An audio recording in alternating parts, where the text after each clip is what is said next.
amados hermanos, quiero compartir con ustedes un pasaje de las Escrituras y eso lo encontramos en el Salmo 22, desde el versículo 1, donde nos dice: Dios mío, ¿por qué me has desamparado? ¿Por qué estás tan lejos de mi salvación y de las palabras de mi clamor? Dios mío, clamo de día y no responde, y de noche y no hay para mí reposo. Pero tú eres santo, tú que habitas entre las alabanzas de Israel. En ti esperaron nuestros padres, esperaron y tú los libraste. Clamaron a ti y fueron libres, confiaron en ti y no fueron avergonzados. Mas yo soy gusano y no hombre, oprobio de los hombres y despreciado del pueblo. Todos los que me ven me escarnecen, estiran la boca, menean la cabeza diciendo: se encomendó a Jehová, líbrale él, sálvele, puesto que en él se complacía. Estas palabras de el rey David, dando un grito de angustia y un canto de alabanza, era una profecía mesiánica de lo que iba a suceder con Cristo allí en la cruz del Calvario. En este momento el rey David estaba en angustia, estaba siendo perseguido por sus enemigos, y él daba un grito de angustia precisamente porque los que habían confiado en él veían que era un fracaso para Israel. Él decía: yo soy un pobre gusano que no merezco ser llamado ni siquiera rey. Pero también estaba hablando de una profecía mesiánica de lo que iba a suceder con su descendiente físico, que era el mismo Jesús. Recordemos que Jesús vino de la simiente de Abraham primeramente y después de la simiente de David. Era el heredero de la corona. Pero como nosotros bien sabemos, Dios es eterno y tiene eternidad pasada y eternidad futura. Y no, Él es conocido como el anciano de días. Él es Dios, que se hizo hombre. Pero humanamente era descendiente de David. Y aquí el rey David estaba hablando precisamente de lo que iba a suceder con el Mesías. El Mesías, que es el mismo Dios, vino a su pueblo y los suyos no le recibieron. A lo suyo vino y los suyos no le recibieron, mas a todos los que le recibieron, a los que creen en su nombre, le dio potestad de ser llamados hijos de Dios. Los que no son engendrados conforme a la carne, ni de voluntad de sangre, ni de voluntad de varón, sino de Dios. Y aquel verbo, que es Dios mismo, se hizo carne y habitó entre nosotros, y vimos su gloria como del unigénito del Padre, lleno de gracia y de verdad. Palabras del apóstol Juan allí en su evangelio, en el primer capítulo, desde el versículo 11 hasta el versículo 14. Ya es el cumplimiento de lo que esta profecía mesiánica que el rey David estaba hablando aquí en el Salmo 22. Y estaba diciendo: Dios mío, ¿por qué me has desamparado? Esta fue una de las palabras que dijo Cristo allí en la cruz del Calvario después de haber dicho: tengo sed. Cuando él dijo tengo sed, le pusieron una esponja con vinagre para que él absorbiera ese vinagre y anestesiara su dolor. Pero en ese momento, para cumplimiento de lo que estaba escrito de él, pues él simplemente no probó, para que no se alargara el proceso de la muerte.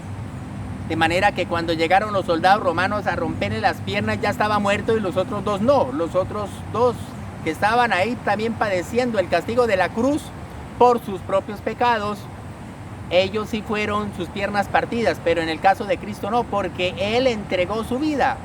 El mismo Cristo dijo: nadie me quita la vida, sino que yo mismo la pongo. Tengo poder para ponerla y tengo poder para volverla a tomar.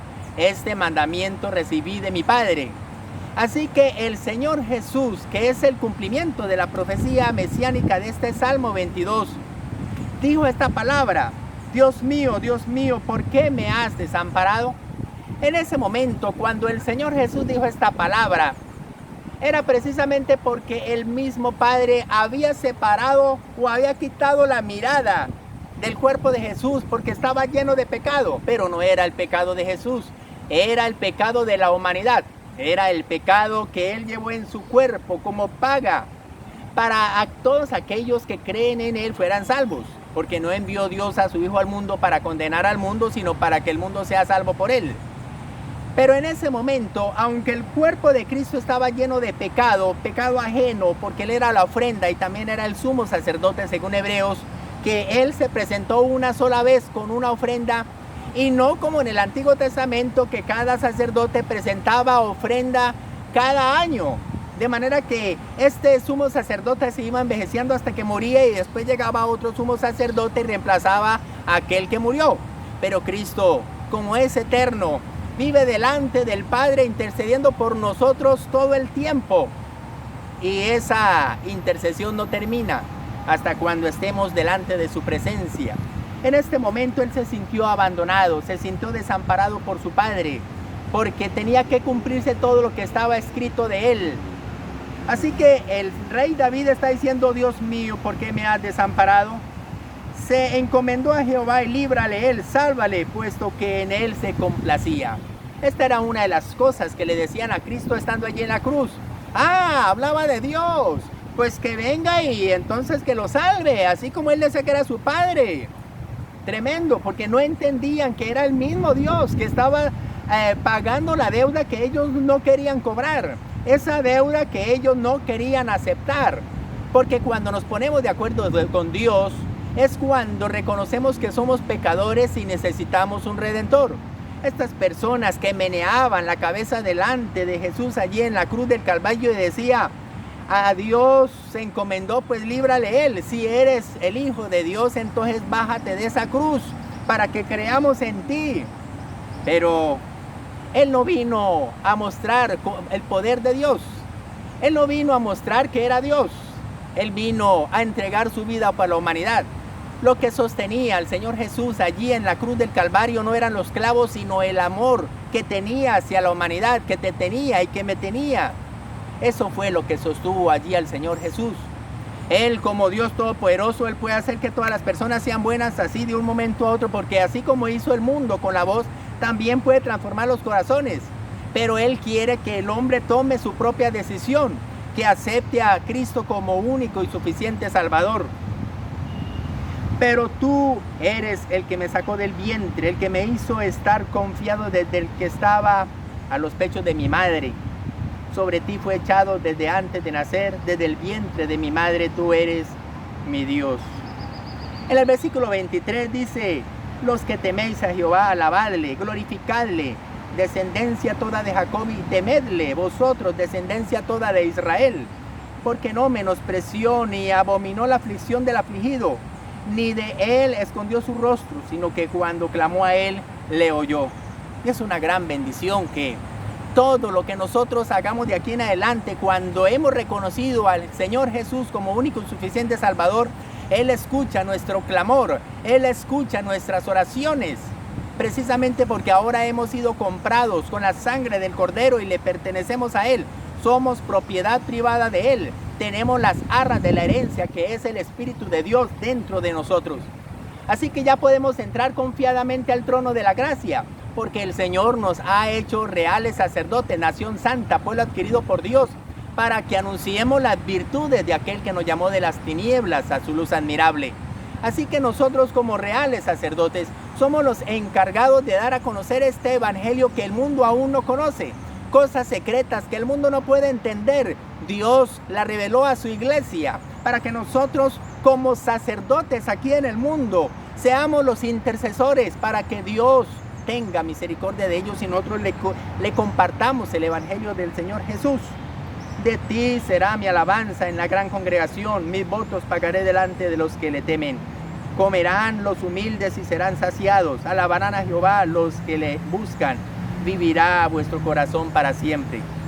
Se acordarán y se volverán a Jehová todos los confines de la tierra, y todas las familias de las naciones adorarán delante de ti, porque de Jehová es el reino y Él regirá a las naciones. Comerán y adorarán todos los poderosos de la tierra, y se postrarán delante de Él todos los que descienden al polvo, aún el que no puede conservar la vida a su propia alma. La posteridad le servirá, esto será contado de Jehová hasta la postrera generación. Vendrán y anunciarán su justicia a pueblo no nacido aún, anunciarán que Él hizo todo esto. La seguridad que tenía el rey David era que la salvación que Dios le daba no solamente era en ese momento donde él estaba clamando, sino que la salvación era también para una posteridad que aún él no podía entender. Porque la salvación que Dios da es una salvación eterna, porque Él es eterno. Él es el autor y consumador de la fe, según Hebreos capítulo 12, versículos del 1 en adelante. Por eso tenemos que poner la mirada en el Señor Jesús, porque es el único que puede redimirnos de nuestros pecados. Amigo que me escucha, ¿eres tú aquella persona que aún se burla cuando escucha la palabra de Dios? Cuando oye de que el Señor Dios Todopoderoso se hizo hombre y al no creer se burla de esas palabras. Le cuento que aún todavía estás a tiempo. Puedes escapar de la ira de Dios si acepta a Cristo como único y suficiente Salvador. Él es el único que puede redimir tu alma. Es el único que puede alejarte de su ira, de la ira de Dios. Tú puedes escapar de esa ira. ¿Te gustaría estar lejos de la ira de Dios? Estas palabras que dijo el Señor Jesús fue por ti, amado amigo que me escucha. Si este mensaje ha sido de bendición para tu vida, te invitamos a que te suscribas a nuestro canal de YouTube, Wilder Arce Camacho, y activa la campanita para que cuando se suba uno de nuestros videos sea el primero en verlo. Dios te bendiga.